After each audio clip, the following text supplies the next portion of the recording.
হলো March network, আর আপনারা দেখছেন নিউজ 7 দিন। মনের খবর, মনে রাখার খবর। Present by studio view, Arambagh. ছবি এমন, মনের মতো।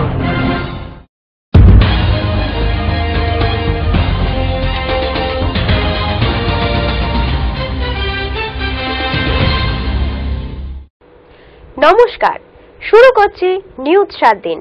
আপনাদের সঙ্গে আমি অলমিতা। দেখে নেব আজকের হেডলাইন্স।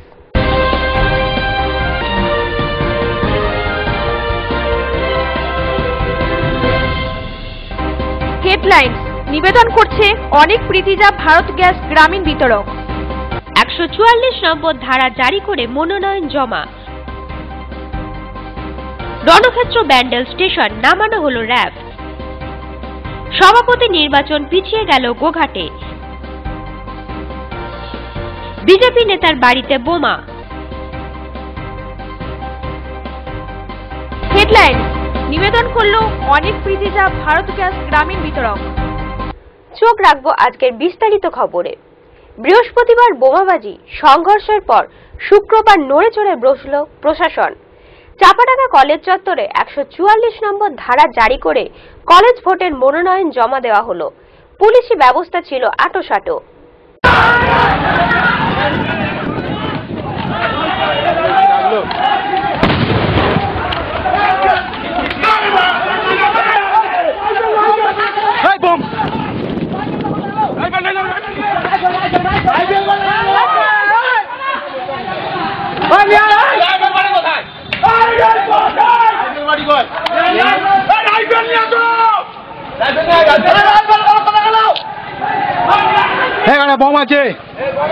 কড়া পুলিশি প্রহরায় ও 144 ধারা জারি করে শুক্রবার হুগলির চাপাডাঙ্গা কলেজে মনোনয়নপত্র জমা নেওয়া হলো। এই দিন দুপুর 2:45 থেকে 3:30 পর্যন্ত এই সময় নির্ধারিত থাকার মধ্যেই উভয় পক্ষে যে যার মতন করে ফর্ম জমা দেন। তবে গোটা এলাকা ছিল পুরোপুরি থমথমে। পুলিশে 6 লাখ করে দেওয়া হয়। জানা গেছে উভয় পক্ষই 70টি করে ফর্ম তুলেছিলেন। এদিকে বৃহস্পতিবারের ঘটনায় জড়িত থাকার কারণে তারকেশ্বর থানার পুলিশ চূড়ান্তভাবে 4 জনকে গ্রেপ্তার করে। তাদের শুক্রবার চন্দননগর মহকুমা আদালতে তোলা হলে বিচারক তাদের 14 দিনের জেল হেফাজতের নির্দেশ দেন। যদিও দল যে সিদ্ধান্ত নেবে সেটাই সকলকে মেনে নিতে হবে, এমনটাই নির্দেশ দিয়েছেন দলের হাই কমান্ড নেতৃত্ব। অভিযোগটা তো এখনো রয়েছে, দেখা যাক কি হবে। একবারে ঊর্ধ্বতন নেতৃত্ব পর্যন্ত একবারে চলে গেছে ব্যাপারটা জানাজানি। আমি তো এখানে এই পজিশনে রয়েছি, ঠিক আছে। এবার তারা বুঝবেন কিভাবে কি, যদি কোনো অস্বচ্ছ ব্যাপার থাকে সেটা তারা দেখবেন আর কি। আমরা নিজেরা একবারে নিরপেক্ষভাবে কাজ করে যাব। একবারে শিক্ষা দপ্তর পর্যন্ত চলে গেছে, সবাই সব জানে। আমরা কোনোটাই অস্বচ্ছতা কিছু রাখিনি, সবাইকে সব ব্যাপারগুলো বলেছি, কি ধরনের কমপ্লেন আসতে পারে না আসতে পারে বা আসছে, কিরকম টেনশন রয়েছে, যেটুকু আমরা জেনেছি। ভেতরে এরপর হচ্ছে আবার স্ক্রুটিনি হবে, সব মিলিয়ে নেওয়া হচ্ছে। এবার অন্যরকম কিছু অভিযোগ যদি থাকে, সে ধরনের অভিযোগ আসছে, সেটা সত্যি কতটা কি সত্যি, বা অভিযোগ আসছে যে অন্যের আই কার্ড নিয়ে আসছে, এরকম। ব্যুরো রিপোর্ট, নিউজ 7 দিন। আরামবাগ নেতাজি মহাবিদ্যালয়ে তৃণমূলের অফিসিয়াল গোষ্ঠী শুক্রবার মনোনয়নপত্র জমা করল। অফিসিয়াল গোষ্ঠীর বিরোধীরা জমা করতে পারল না মনোনয়ন। সকাল থেকেই কলেজ চত্বরে পুলিশি নিরাপত্তা ছিল আঁটোসাঁটো। আরামবাগের নেতাজি মহাবিদ্যালয়ে অফিসিয়াল গোষ্ঠী ও তাদের বিরোধী গোষ্ঠীর ছাত্র রাখা 64টি ফর্ম তুললেও বিরোধী গোষ্ঠীর ছাত্ররা শুক্রবার মনোনয়নপত্র জমা দিতেই পারল না। বৃহস্পতিবার বিরোধী গোষ্ঠীর ছাত্ররা গোলমাল করার অভিযোগে বিরোধী গোষ্ঠীর ছাত্রনেতা শেখ রহমতুল্লাহকে আরামবাগ থানার পুলিশ গ্রেপ্তার করে।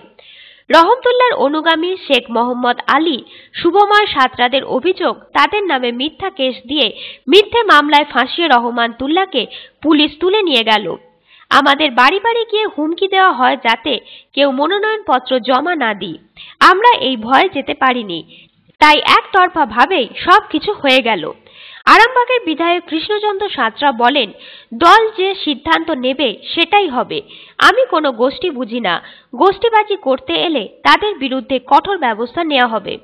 অন্যদিকে চাঁপাডাঙ্গা রবীন্দ্র মহাবিদ্যালয়ের ঘটনা যাতে নেতাজি মহাবিদ্যালয়ে পুনরাবৃত্তি না হয় তার জন্য শুক্রবার সকাল থেকেই পুলিশি নিরাপত্তা ছিল চোখে পড়ার মতন। আরামবাগ থেকে সুরজ আলী খানের রিপোর্ট, নিউজ 7 দিন। এখন সময় বিজ্ঞাপন বিরতির, সঙ্গে থাকুন, ফিরে আসছি। নমস্কার, আমি হাসান আলী চৌধুরী, আরামবাগ পৌরসভার 5 নম্বর ওয়ার্ডের কাউন্সিলর। আরামবাগবাসী সহ পশ্চিমবঙ্গবাসীকে জানাই এই নববর্ষের তৃতীয় শুভেচ্ছা। আপনারা মমতা ব্যানার্জির আদর্শে আদর্শিত হয়ে মমতা ব্যানার্জির দেখানো পথে সবাই চলুন, সবাইকে ভালো রাখতে সাহায্য করুন, নিজেও ভালো থাকুন। আমি শেখ শফিকুল ইসলাম ওপে মেটকা। আমি আরামবাগ মহকুমা বাস কর্মী ইউনিয়নের সম্পাদক তথা আরামবাগ টাউনের যত বাস ইউনিয়ন আছে তার সভাপতি। আমি শুভ ইংরেজি নতুন বছরে 2017 সালের আরামবাগ সহ পশ্চিমবঙ্গবাসীকে প্রীতি শুভেচ্ছা সালাম প্রণাম জানাই। আর আমি আমাদের যে মাননীয় মুখ্যমন্ত্রী আছেন তার দেখানো পথে পথ চলা অনুসরণ করে আমরা আগামী দিনে চলবো বা মানুষের পাশে থাকবো। আরামবাগ সহ পশ্চিমবঙ্গবাসীকে এই নতুন ইংরেজি বছরে সকলে যেন সুস্থ থাকে, ভালো থাকুন, এই আমরা কামনা করি। নমস্কার, আমি সুচিত নাম, 17 নম্বর ওয়ার্ডের কাউন্সিলর। নতুন বর্ষ 2017 সামনে আরামবাগবাসী পশ্চিমবঙ্গবাসীকে জানাই এবং আমি যেহেতু মমতা বন্দ্যোপাধ্যায় আদর্শের কাউন্সিলর এবং নতুন নমস্কার, আমি চন্দ্র 16 নম্বর ওয়ার্ডের ওয়ার্ড সভাপতি। মা মাটির মানুষের সরকার মমতা বন্দ্যোপাধ্যায় অনুপ্রেরণায় ওরা বাংলার মানুষকে 2017 নতুন বছরের আন্তরিক শুভেচ্ছা, প্রীতি, ভালোবাসা জানাই। সুখে থাকুক, ভালো থাকুক, অপরকে শান্তিতে রাখুন, নিজেও শান্তিতে থাকুন। নমস্কার, আমি কার্তিক জল, আরামবাগ পৌরসভার অন্তর্গত 10 নম্বর ওয়ার্ডের কাউন্সিলর। 2017 সালের নতুন বর্ষের জন্য গ্রামবাসী, পৌরসভাবাসী এবং টোটাল পশ্চিমবঙ্গের জনসাধারণকে জানাই আমার প্রীতি শুভেচ্ছা, ভালোবাসা, প্রণাম, সালাম। সবাই সুস্থ থাকুক, ভালো থাকুক, এই কামনা করি। নমস্কার, আমি সৈয়দ আসিফ হোসেন। 2017 সালের নতুন বর্ষের প্রীতি শুভেচ্ছা ও অভিনন্দন আরামবাগবাসী ও পশ্চিমবঙ্গের সমস্ত বাসিন্দাকে। সকলে সুস্থ থাকুন, ভালো থাকুন। নমস্কার, আমি তপন মণ্ডল, গোঘাট 2 নম্বর ব্লক তৃণমূল কংগ্রেসের সভাপতি। ইংরাজির শুভ নববর্ষে গোঘাটবাসীর সকল মানুষকে জানাই আন্তরিক প্রীতি ও শুভেচ্ছা, যাতে আগামী 2017 সাল সকল মানুষের অত্যন্ত ভালোভাবে কাটুক। আমি গোঘাট তৃণমূল কংগ্রেসের পক্ষ থেকে সেটুকু কামারপুকুরে শ্রী শ্রী মা রামকৃষ্ণদেব এবং সারদা মা বিবেকানন্দের কাছে আমি সবারই কাছে মঙ্গল কামনা করছি। এলাকার মানুষ অত্যন্ত শান্তিপ্রিয়ভাবে খাটুক এবং আমাদের মাননীয় মুখ্যমন্ত্রী মমতা ব্যানার্জির যে উন্নয়ন সমস্ত মানুষের উপর আরও বেশি করে পর্যাবসিত হোক, সমস্ত মানুষ সুযোগ সুবিধা পায়, এটুকু কামনা করে সকল মানুষকে পুনরায় শুভেচ্ছা জানিয়ে আমি ইংরাজি শুভ নববর্ষে আন্তরিক প্রীতি ও শুভেচ্ছা জানাচ্ছি। ফিরে এলাম বিজ্ঞাপন বিরতির পর। আপনারা দেখছেন নিউজ 7 দিন। আপনাদের সঙ্গে আমি অলমিতা। দেখে নেব পরের খবর। শুক্রবার 500 ও 1000 টাকার ছেঁড়া পুরাতন নোট উদ্ধারে চাঞ্চল্য ছড়ালো বাঁকুড়া শহরে। স্থানীয় মানুষজন ছেঁড়া নোট পড়ে থাকতে দেখে পুলিশে খবর দেয়। বাঁকুড়া শহরের মাঝে 500 ও 1000 টাকার ছেঁড়া কাটা নোট উদ্ধার হওয়ায় এলাকায় চাঞ্চল্য। বাঁকুড়া শহরের বড় 16 আনার গলিতে পাড়ার ছেলেরা ছেঁড়া কাটা নোটগুলি প্রথমে দেখতে পায়, তারপর পাড়ার একে একে ঘটনাস্থলে জুটতে থাকে। স্থানীয় মানুষেরা পুলিশকে খবর দিলে পুলিশ এসে ওই নোটগুলিকে উদ্ধার করে। জানা গেছে ওই নোটের পরিমাপ খুব একটা বেশি না হলেও 25 থেকে 26 হাজার হবে। প্রাথমিক ধারণা নোটগুলি কোনো কারণে জমা দিতে না পারার কারণে কেটে ফেলে দিতে হয়েছে। সকালবেলায় আমার পাড়ার ছেলেরা বাথরুম করতে গিয়ে দেখে নালায় কিছু 500 টাকা 1000 টাকার নোট পড়ে আছে। আমাকে সঙ্গে সঙ্গে খবর দিতে আসে। সেই সময় আমি ছিলাম না, আমি অফিসে ছিলাম। এখন পাড়ার ছেলেরা নিজেরাই থানায় ইনফর্ম করে। থানা থেকে তারা কিছু স্টাফ আসেন এবং সেন্ট্রালেরও একজন এসেছিলেন। এসে তারা যে টাকা পয়সা সমস্ত নিয়ে বাতিল হওয়া 500 এবং 1000 টাকার নোট। সেরকম বিশেষ কিছু নয়, খুবই কম, হয়তো তারা ছড়িয়ে ছিটিয়ে ফেলবার চেষ্টা করছে। শুধু এক জায়গায় নয়, বিভিন্ন জায়গায়, যেমন আরো কিছু গলিতে এখনো পড়ে আছে, হয়তো এরকম বিভিন্ন জায়গাতেই বাতিল নোট ফেলার একটা চিন্তা ভাবনা রেখেছে, সেই হিসেবে ওরা ফেলে দিয়ে চলে গেছে। এখন কালো টাকা না সাদা টাকা সেটা তো আমাদের এখন আমার না, সেটা আমি এখন বলতে পারছি না। তবে যেহেতু 31 তারিখ পেরিয়ে গেছে, এখন আমরা ধরবো কালো টাকায়। সে হয়তো হোয়াইট মানি করতে পারেনি, যার জন্য এরপর টেনে ফেলে টাকাটাকে ইয়ে করছে। ব্যুরো রিপোর্ট, নিউজ 7 দিন। আইন শৃঙ্খলার দোহাই দিয়ে পিছিয়ে দেওয়া হলো গোঘাট 2 নম্বর পঞ্চায়েত সমিতির সভাপতির নির্বাচন। তবুও শুক্রবার সকাল থেকেই ওই পঞ্চায়েত সমিতির সামনে পুলিশ মোতায়েন করা হয়। আইন শৃঙ্খলার দোহাই দিয়ে ফের ভোটাভুটির দিনক্ষণ পিছিয়ে দেওয়া হলো হুগলির গোঘাট 2 নম্বর পঞ্চায়েত সমিতির সভাপতি নির্বাচন। গঙ্গাসাগর মেলা ও কলেজের মনোনয়নপত্র জমা দেওয়ার বিষয়ে আইন শৃঙ্খলা বিঘ্নিত হবে এই আশঙ্কায় শুক্রবারের ভোটাভুটির বিষয়টি স্থগিত রাখা হয়। সব ঠিকঠাক থাকলে আগামী 24শে জানুয়ারিতে পুনরায় ভোটাভুটি হবে। তবে শাহাবুদ্দিন গোষ্ঠীর লোকজনের অভিযোগ, যাতে শাহাবুদ্দিনকে আটকানো যায় তার জন্য জেলা সভাপতি তপন দাশগুপ্তর এই চাল চালল। ব্যুরো রিপোর্ট, নিউজ 7 দিন।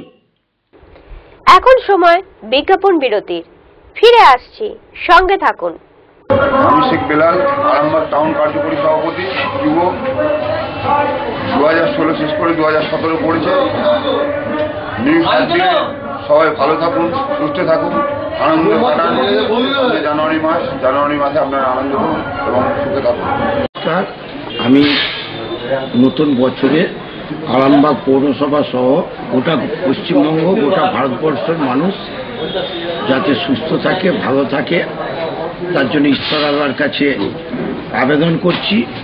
আপনাদের নিউজ 7 দিনের মাধ্যমে আমি আরামবাগ পৌরসভার সমস্ত যে নাগরিকরা, তাদের সর্বাঙ্গীন কুশল কামনা করি। আমি আরামবাগ পৌরসভার পক্ষ থেকে আবেদন করি। আর আপনাদের চ্যানেলে যাতে আরও সুন্দরভাবে মানুষের কথাগুলো, আপনারা হচ্ছেন সমাজের দর্পণ, আপনারা যাতে ভালোভাবে দেখাতে পারেন, আপনাদের সর্বাঙ্গীন কুশল কামনা করছি।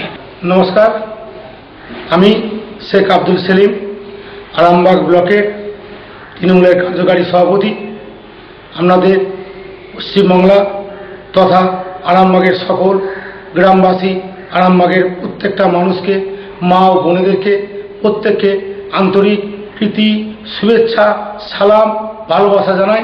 এবং সর্বোপরি আমাদের দিদি, আমাদের নেত্রী মমতাময়ী মা মাটি মানুষের নেত্রী, গরিব মানুষের দিশারি মমতা ব্যানার্জির উন্নয়নে আরামবাগ বিধানসভা তথা পশ্চিমবাংলার সকল মানুষকে আরামবাগ ব্লক তৃণমূল কংগ্রেসের পক্ষ থেকে আপনাদেরকে দিদির উন্নয়নে সামিল থাকুন এবং আপনারা সুখে থাকুন, শান্তিতে থাকুন, এই কামনা। আমি আরামবাগ 4 নম্বর ওয়ার্ডের কাউন্সিলর সুজিত গাঙ্গুলি। আমরা সবাই 2017 সালের সবাইকে আরামবাগবাসী এবং আরামবাগ পৌরসভার সমস্ত বাসীকে, তার সাথে সাথে সারা পশ্চিমবাংলার বাসীকে আমি জানাই নববর্ষের প্রীতীয় শুভেচ্ছা এবং সবাই ভালো থাকুন এবং মমতা ব্যানার্জির আদর্শে প্রাণিত হয়ে সবাই মিলে একসাথেই চলুন এবং মমতা ব্যানার্জির আদর্শ হয়ে চলুন। সবাই ভালো থাকুন, সবাই ভালো থাকবেন এবং সুস্থ থাকুন। ফিরে এলাম বিজ্ঞাপন বিরতির পর। রিকশা চালককে মারধরের অভিযোগে বাঁকুড়া সদর থানার সামনে বিক্ষোভ দেখালেন রিকশা চালকেরা। দীর্ঘদিন ধরেই অভিযোগ, পাল্টা অভিযোগ চলছিল টোটো ও রিকশা চালকদের মধ্যে। আজ শহরে রিকশা ইউনিয়নের শিবু মালাকারকে এক টোটো চালক মারধর করে বলে অভিযোগ। এই অভিযোগে দুই পক্ষের মধ্যে ধুন্ধুমার বেঁধে যায়। রিকশা ইউনিয়ন থেকে ওই চালককে গ্রেপ্তারের দাবিতে বিক্ষোভ করে। তারা বাঁকুড়া সদর থানায় বিক্ষোভ দেখায়। তাদের দাবি ওই টোটো চালককে গ্রেপ্তার করে শাস্তি দিতে হবে। তাহলে আমাদের টোটোওয়ালারা আমাদের রেসকোর্ট থেকে ভাড়া নামিয়ে চেপে নিয়ে যায়, যখন বলা বলি হয় তখন মারপিট। টোটোওয়ালারা সবাই এসে আমাদের শিবু মালাকারকে, আমাদের নেতা, ওকে মারামারি করে। এই যে আমরা তার প্রতিবাদে এই বিক্ষোভ দেখিয়েছি। আমরা চাইছি টোটো বন্ধ হোক। নির্দিষ্ট রুটে চলুক, আমরা আর কোনো যাই না, আমরা নির্দিষ্ট রুটে চলুক, আমাদের আর কোনো দরকার নেই, নির্দিষ্ট রুটে চলুক। আমাদের যেগুলো দাবি আছে সেই দাবিগুলো ওরা যেমন মানি চলুক। যে বাজারে ঢুকতে পাবে না, লাল বাজার ঢুকতে পাবে না, স্টেশন ঢুকতে পাবে না, এইগুলো ওরা যেমন না এগুলো বন্ধ। সেই জায়গায় অ্যাভেলেবেল ঢুকছে এবং গাজরি দেখাচ্ছে। আমরা এক একটা রেস্কোওয়ালা একদিন ওদের খাবার জুটে না, এমন অবস্থা হয়েছে, হারিয়ে যাবে না, অনাহারে দিন জীবন করে। ব্যুরো রিপোর্ট, নিউজ 7 দিন। অটো ও টোটোর চালক সংঘর্ষে রণক্ষেত্রের চেহারা নিল ব্যান্ডেল স্টেশন চত্বর। ভাঙচুর চালালো 10টি টোটো এবং 3টি অটোতে। সংঘর্ষে আহত হলো 5 জন। পরিস্থিতি সামলাতে নামানো হলো র্যাব। ব্যান্ডেল স্টেশন চত্বরে টোটো স্ট্যান্ড করা নিয়ে গন্ডগোলের সূত্রপাত। দীর্ঘদিন ধরে অটো স্ট্যান্ড রয়েছে ব্যান্ডেলে। বুধবার তার পাশে টোটো দাঁড়াতে গেলে বাধা দেয় অটো চালকেরা। অভিযোগ, এরপরেই পোলবা রুটে 3 অটো চালককে মারধর করে অটো আটকে রাখা হয়। বৃহস্পতিবার সকাল থেকে 10টি রুটের প্রায় 350 অটো বন্ধ করে দেয়। ব্যান্ডেল মোড়ে জিটি রোড অবরোধ করে বিক্ষোভ দেখায়। শুক্রবার সকাল থেকে অটো বন্ধ রেখে আন্দোলনে নামে অটো চালকেরা। সাহেববাগান মাঠে কয়েকশো টোটো জড়ো হয়। দুপুর 1টা নাগাদ টোটোর মিছিল ব্যান্ডেল স্টেশনের দিকে ঢুকতে গেলে অটো চালকদের সঙ্গে সংঘর্ষ বেঁধে যায়। 10টি টোটো ভাঙচুর করে উল্টে দেওয়া হয়। লাঠি সোটা ইট দিয়ে চলে ভাঙচুর। আহত হন 5 টোটো চালক। পরিস্থিতি অগ্নিগর্ভ হয়ে ওঠে। ট্রেন যাত্রী স্থানীয় ব্যবসায়ীরা আতঙ্কে ছোটাছুটি শুরু করে দেয়। ঘটনাস্থলে চুঁচুড়া থানার পুলিশ আরপিএফ পৌঁছায়। পরিস্থিতি সামলাতে আনা হয় র্যাব। দুই দিকে দাঁড়িয়ে দুপক্ষ স্লোগান দিতে থাকে। অটো ও টোটো 2 ইউনিয়নে তৃণমূলের, তা সত্ত্বেও কেন এই অশান্তি? অটো ইউনিয়নের নেতা পীযূষ ধর বলেন, শিক্ষিত বেকার ছেলেরা লোন করে টোটো কিনে কিছু পয়সা আয় করে সংসার চালাচ্ছে। অটোর অসুবিধা না করেই টোটো যাতে দাঁড়াতে পারে সেটা চাইছে টোটো চালকেরা। ওরা একটা মিছিল করেছিল, সেখানেই হামলা হয়। কোথাও একটা ভুল বোঝাবুঝি হচ্ছে।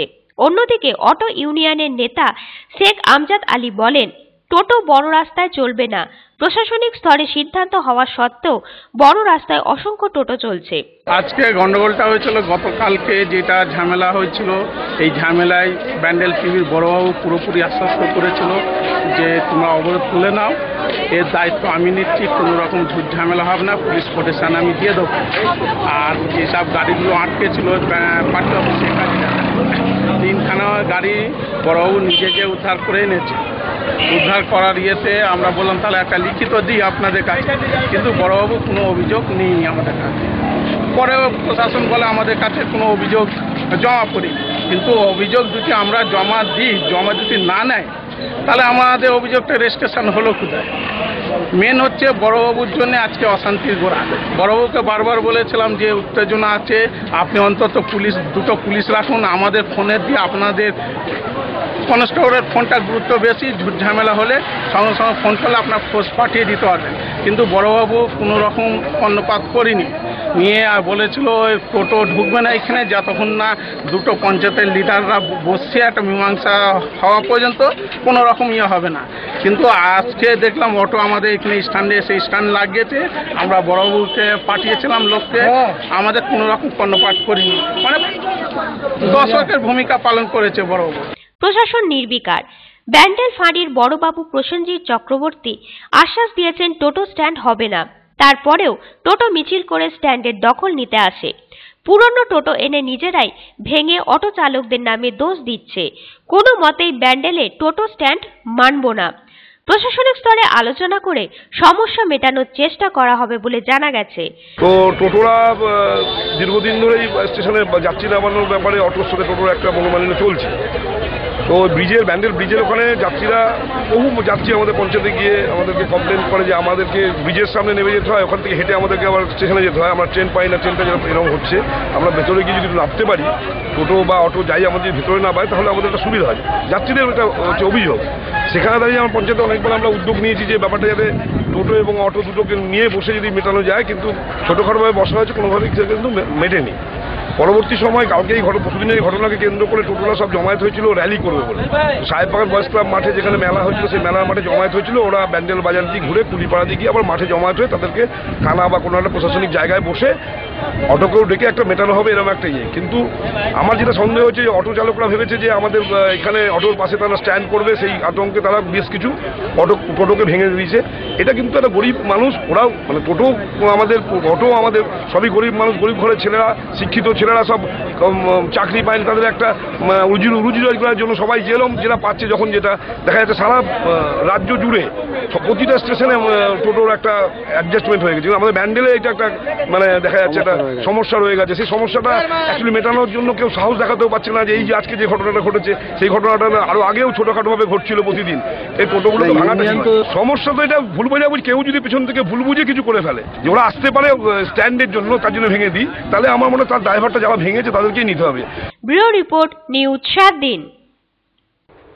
বিজেপি যুব মোর্চার হুগলির জেলা সহ সভাপতির বাড়িতে বোমা মারার অভিযোগ। কে বা কারা বোমা ছুড়ল, তদন্তে চুঁচুড়া থানার পুলিশ। চুঁচুড়া নলডাঙ্গায় বিজেপি নেতার বাড়িতে বোমা মারল দুষ্কৃতীরা। বিজেপি যুব মোর্চার জেলা সহ সভাপতি সুরেশ সাউয়ের বাড়িতে বোমা মারার অভিযোগ।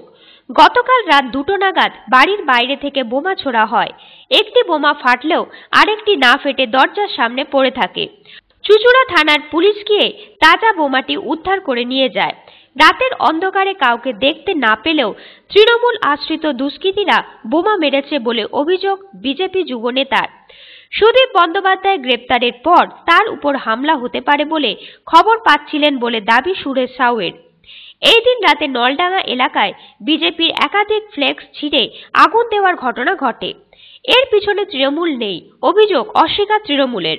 স্থানীয় যে এমএলএ আছে আমাদের এখানে একটা পথসভার মাধ্যমে যারা আমরা বিজেপি করি তাদেরকে নানান রকমভাবে ধমকি ধামকা দিয়ে গেছে। তারপর থেকেই একটা পাড়ার ভেতরে একটা অন্যরকম পরিবেশ সৃষ্টি হয়েছে। মানে আমরা এমনি একটু আতঙ্কে ছিলাম যে আমাদের উপর কোনো রকম অ্যাটাক হতে পারে। তো যেদিন থেকে সুদীপ বন্দ্যোপাধ্যায় অ্যারেস্ট হয়েছে সেদিন থেকে ওই প্রবণতাটা আরেকটু বেড়ে গেল। গত পরশুদিন রাত্রেবেলা 1:30টা নাগাদ একটা টাটা সুমো এসেছে। তো এসে কিছুক্ষণ ধরে দাঁড়িয়েছিল, লোকজন ছিল ভর্তি, কিন্তু কোনো কারণ যেহেতু একটু মনে হয় পাড়ার লোক একটু সচেতন ছিল, লাইট ফাইট জ্বালানো ছিল, যার কারণে ওরা সেরকম কোনো চিন্তা মানে যে কাজ নিয়ে এসছে সেটা করতে পারিনি। কিন্তু কালকে রাত্রেবেলা 2টোর সময় আমরা ঘুমিয়েই ছিলাম। তো সেই পরিস্থিতিতে হঠাৎ করে দেখলাম বিশাল জোর একটা আওয়াজ হলো। বাইরে বেরিয়ে আমরা প্রথমে আতঙ্কিত হয়ে গেছিলাম, তারপরে বাইরে বেরিয়ে বটি ফটি নিয়ে বাইরে বেরিয়ে এসেছি। বেরিয়ে এসে দেখছি এরকম একটা বোম পড়ে রয়েছে। সঙ্গে সঙ্গে লোকাল থানায় ফোন করলাম। লোকাল থানা থেকে প্রায় 1 থেকে 1.5 ঘন্টা বাদে পুলিশ আসলো বোম নিতে। কথা দিয়েছিল তৃণমূলের বিধায়ক হিসাবে যে এই ধরনের কথা দিয়েছিল তার পুরো পালন করে গেল গতকাল। ব্যুরো রিপোর্ট, নিউজ 7 দিন। নিউজ 7 দিন আজ এই পর্যন্তই। প্রতিদিন নিউজ 7 দিন দেখুন রাত্রি 9:30, পুনঃ সম্প্রচার রাত্রি 11টা, পরের দিন সকাল 8:30 এবং দুপুর 1টা। নিউজ 7 দিন, মনের খবর, মনে রাখার খবর।